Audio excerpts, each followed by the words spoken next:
ባለፈው ጽጌረዳ የነብዩ አባት ታመው ሐኪም ቤት ነበረ ያደረችው። ነብዩን በጣም እያሰበላን ነበረ። ምግቡም ላይ ጨው ጨምሮ የነበረው አባቱ እንዲታመም ሰበብ የሆነው እሱ እንደሆነ እየተናገረ ነበረ። ጽጌረዳ ግን አልተቀየመችበትም። በዛ ላይ ደግሞ ፈተና ለመፈተን አይዲዋን መፈተኛዋን ሰርቆባት ነበረ። በአጥር ዘላ ተፈተነች። ኢብራሂም ረዳት ማለት ነው። ሰላም ወዶችዬ እንዴት ናችሁ? እኔ ያለው አልሐምዱሊላህ። ዛሬ ጽጌረዳ ክፍል 12 ይዤ መጥቻለሁ። ላይክ፣ ሼር፣ ሰብስክራይብ ያደረጋችሁ ስለምታበረታቱኝ አመሰግናለሁ። ነብዩ እንግዲህ ሰርፕራይዝ ለማድረግ የጽጌረዳን የስራ ልብሷን ለብሶ ሰርፕራይዝ ብሎ ሲወጣ ጽጌረዳና ሄቨን በአንድ ላይ እየመጡ ነበረ። ሄቨን ግዴታ የነብዩን አባት ማየት አለብኝ ብላ ልብስ የለበሰችውን ለራሱ ጽጌረዳን አስቀይራ የጽጌረዳን ልብስ ሄቨን ለበሰች።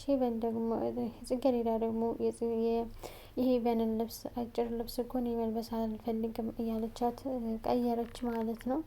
እንግዲህ እንደ አጋጣሚ ስትሄድ ነብዩ ሰርፕራይዝ እያላት ቆሞ ነበረ ማለት ነው። ደነገጠ። ጽጌረዳና ሄቨን እንግዲህ ቤት ደረሱ። ጋሽ እንዴት ናቸው አለች ጽጌረዳ።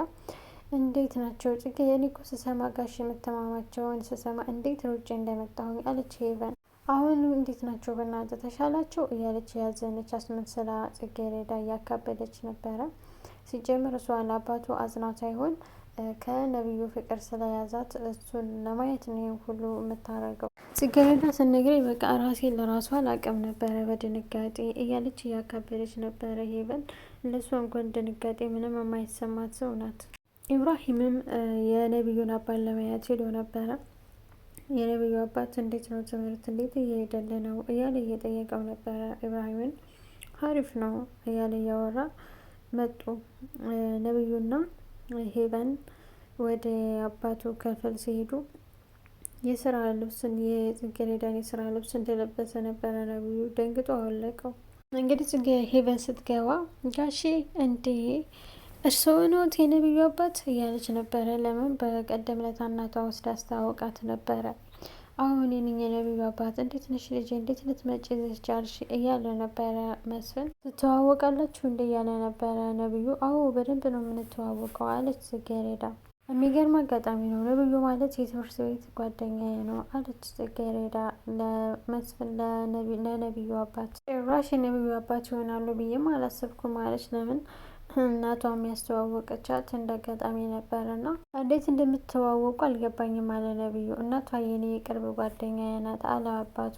ባለፈው ነው ከሷም ጋር ያስተዋወቀችኝ አለን የነብዩ አባት መስፍን። ላይ እንደምትማሩ እኔ አላወቅኩም ነበረ አለ መስፍን። እሷም አዎ እኔ እና እሱ ከበፊቱ እንተዋወቃለን አለች ሄቨን። ነብዩም በቃ ለልጅቷ የሚበላ ነገር ታምጣ ብሎ ልንገራት ብሎ ሊወጣ ሲል አይ ለኔ ከሆነ አልፈልግም አለች ሄቨን። አባትየውም እኔ ቤት ማመጣሽ ምግብ ሳትበይ አትሄጂም የሚበላም የሚጠጣም ታምጣ ንገራት እያለ ነበረ።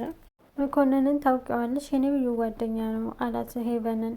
በደንብ ነው የምንተዋወቀው አለችና በቃ ደስ በማይል አስተያየት እያየችው ነበረ ኢብራሂምን። ቀጠል አድርጎ መስፍንም እንዴት ያለ ጥሩ ልጅ መሰለሽ አላት። ጨዋ ወልዶ ጨዋ ያሳደገው ልጅ ነው እያለ ስለ ኢብራሂም እያወራላት ነበር። እሷ ግን ሲጀመር በጣም ንቄት ያለባት ስለሆነች በንቄት አይን እያየችው ነበረ ኢብራሂምን። እንዴት ያለ የጨዋ ዘር መሰለሽ እያላት። አዎ እሱ በጣም ጨዋ ልጅ ነው፣ ትምህርት ቤትም በጨውነቱ ነው የሚታወቀው በጥሩነቱ ነው እያለች ነበረ። እያስመሰለች ነው ሄቨን እንጂ የእውነቷን አይደለም እሱን እንደዚህ የምታወራ። እኔ ብለ መኮንን አሁንም እናትና አባት እዛው ክፍለ ሀገር ነው አይደለም የኖሩት እያለ እየጠየቀው ነበረ ኢብራሂምን አቶ መስፍን። አዎ ጋሼ እዛው ክፍለ ሀገር ናቸው አለ። እንግዲህ አንተ ትምህርት ተምረህ ትምህርትን ስትጨርስ ወደ ከተማ ታመጣቸዋለህ አይደል እያለ እየጠየቀው ነበረ። አይ ጋሼ የገጠር ሰው እንደዚህ በቀልድ እኮ ከተማ ገብቶ የሚቀር ይመስለዎታል እያለ እያወራ እንግዲህ ሄቨን እንዴ ቤተሰቦች ገጠር ነው እንደሚኖሩት አለ። እንግዲህ ሄቨን በጣም ጥጋበኛ ስለሆነች ቆይ ገጠር ነው ያሉት ነው ያልከው? ገጠር ማለት ይሄ ብዙ ከብት ያለበት የሚጠፈጠፍ ነገር ያለው እዛ ነው የሚኖሩት ብላ እንግዲህ እንደዛ ስትል በጣም ተናደደ ኢብራሂም። አዎ ምን ነው ደበረሽ አላት ኢብራሂም ሄቨንን። አይ እንደዛ አላሰብኩም አለች እያለች እንግዲህ እየተንገዳገደች ደንግጣ ባለችው ነገር እየመለሰችልን ነበረ ለኢብራሂም። ኢብራሂምም በቃ ጋሼ እኔ ልሄድ ነው ብዙ የምሰራቸው ስራዎች አሉ ብሎ ወጥቶ ሄደ። ለምን እሷ የሀብታም ልጅ ስለሆነች እሱን ለማሳቀቅ የንቄት ንግግር እየተነጋገረች ስለነበረ በጣም ተናደደ ኢብራሂም። ነብዩ ደግሞ በፍቅር እያበደ ስለሆነ ወደ ኩሽና ሄዶ ጽጌረዳን ደህና ዋልሽ አላት። ደህና ዋልክ ካለችው ሊያቅፋት ነበረ። እሷ ሸሽት አለች። ከዛ አይ ስላላገኘሁት ሰላም ስላልተባባልን ሰላም ልባልሽ ብዬ ነው ብሎ አቀፋት። ዛሬ ትመጫለሽ ብዬ አላሰብኩም ነበረ አለ ነብዩ። ጋሼን እስከሚሻላቸው ድረስ እመጣለሁኝ፣ ከትምህርት ቤት ስጨርስ ወደዚህ እመጣለሁኝ አለች ጽጌረዳ። እና ጋሼ ከተሻለው አመጭ ማለት ነው እዚህ ቤት እያላት ነበር። አባት ከተሻላቸውማ ምን ላረግ እመጣለሁኝ፣ አልመጣም እያለች ነው ጽጌረዳ ለነብዩ። ያው የመጣሽ ስለመርሽኝ ስትቀሪ ስለሚደብረኝ ነው አለ ነብዩ። ፍቅር እኮ ስለገባለት ስለወደዳት በቃ ስበብ ነው የሚፈልገው፣ እንደዛ ጠልተዋት ብዙ ነገር እንዳላረገ። ስለዚህ እንዳትለምጂ አሁን መምጣት የለብኝም ማለት ነው አለችው ጽጌረዳ። እና እንደዛማ ከሆነ ለምን እናንተ ጋር አልኖርም እያለች እየቀለደች ነበረ ጽጌረዳ። ያው እንደምታውቂው ቤታችን ብዙ ክላሶች አሉት፣ እኛ ጋር ብትኖሪ በጣም ደስ ይለኛል አለ ነብዩ። አይ እንደዛ እንኳን ሊሆን አይችልም፣ እኔ አብሬያቸው አልኖርም፣ እንኳን አብሬ ኑሬ አይደለም እየተመላለስኩኝ እንኳ ጨጓራዬን የምልጠው አይበቃም እያለችው ነበረ ጽጌረዳ ነብዩ። እኔ ነኝ ያንቺን ጨጓራ የምልጠው ሲላት፣ መቼም ከኔና ካንተ ውጭ ማንም የለም አይደል እዚህ ውስጥ እያለችው ነበረ። ኩሽና ውስጥ ያሉት ነብዩና ጽጌረዳ ብቻ ስለነበሩ በጣም እየኮለኮላት እየሳቁ እየተጫዋቱ ነብዩና ጽጌረዳ። ኢብራሂም መጥቶ በቃ ደህና ሁኑ ልሄድ ነው እያለችው አስቆሙት። መኮንን መጥቷል እንዴ አሉና ሰላም አሉት። ጽጌረዳም መዳቀፍ አለችው። መኮንንን ሰላም አለችው። እንዴ ሰላም ሳትለኝ ልትሄድ ነበር እንዴ እያለችው ነበረ። ያው ስለ ቸኮልኩ ነው አለን ኢብራሂም። እንደመጣ አላየሁህም ነበረ ስትለው ኢብራሂምን ያው ከፋዘር ጋር ቁጭ ብዬ እያወራው ነበረ አለ ኢብራሂም። ጽጌረዳም ኢብራሂም በጣም አመሰግናለሁ፣ ነብዩም ለምንድን ነው ሻይ ቡና ማትለው ለምን ጠጥታ አትሄድም እያለ እየለመነው እምቢ አለ። ጽጌረዳም ስላረክልኝ ነገር ሁሉ በጣም አመሰግናለሁ እያለችው ነበረ ኢብራሂም። ኢብራሂምና ነብዩ አብረው ሄዱ። ምን እያሰብክ ነው አለው። ስለ ጽጌረዳ እያሰብኩኝ ምን አስበህ ነው እያለ ነበረ ነብዩ። ኢብራሂም ነብዩን እየጠየቀው ነበር።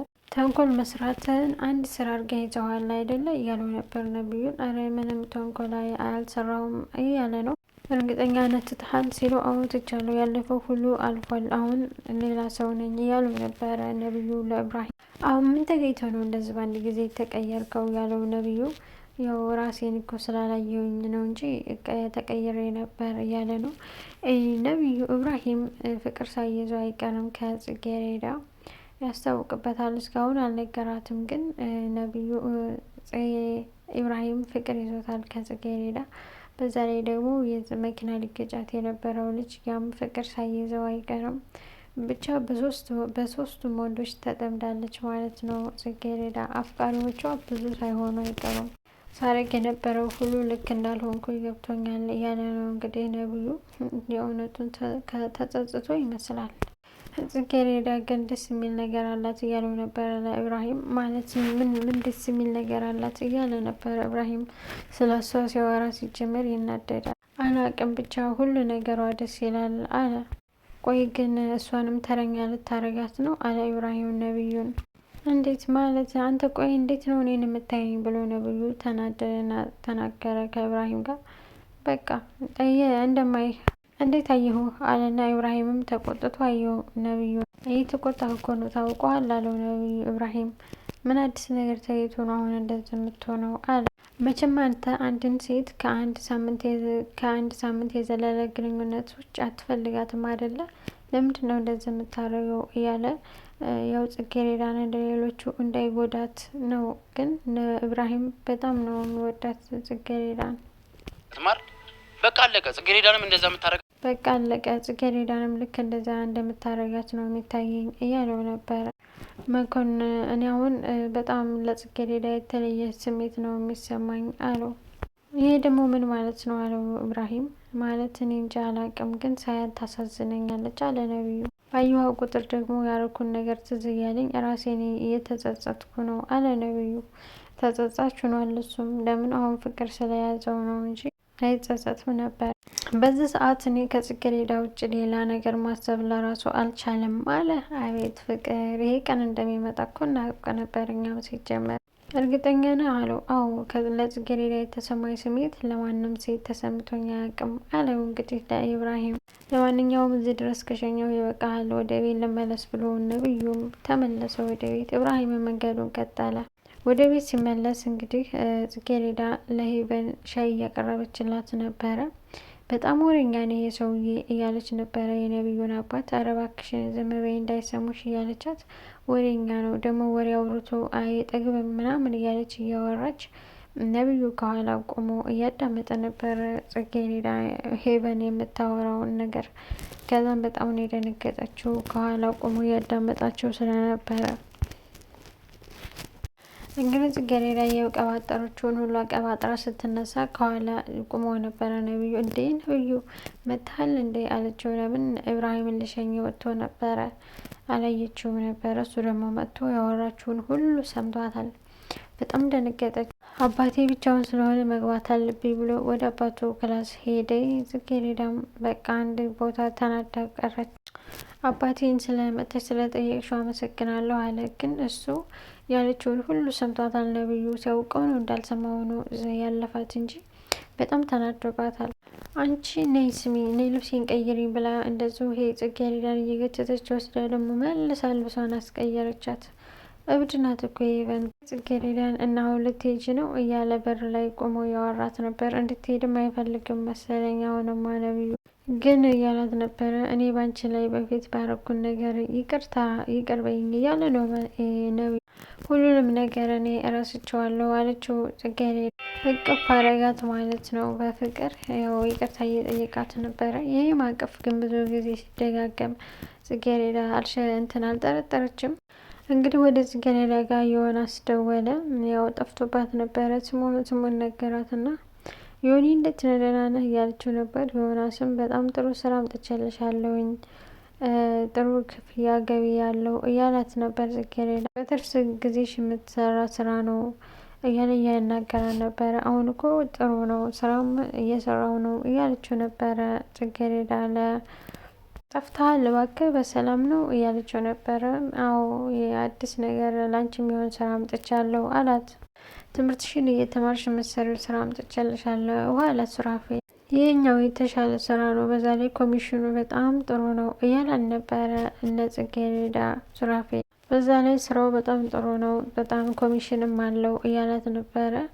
በዛ ላይ ደግሞ ትምህርትሽን እየተማርሽ በትርፍ ጊዜሽ የምትሰሪው ነው፣ በጣም ጥሩ ስራ ነው እያለ እያናገራ ነበር። እንዴ የደዝ በላይ በ2 ሰዓት ነው እያላት፣ እንዴ በእንደዛ አይነት ስራ አለ እንዴ እያለች ተገረመች ጽጌረዳ። ጽጌረዳም ስራው ምንድን ነው ንገረኝ እያለችው ነበር። ያው በአካል ተገናኝተን ነው እንጂ የምነግርሽ እንደዚህ በስልክ የሚነገር አይደለም አለ ሱራፌል። እንግዲህ የሄቨንና ጽጌረዳን ለመዳር የጽጌረዳን እናት እየጨቀጨቀች ነው።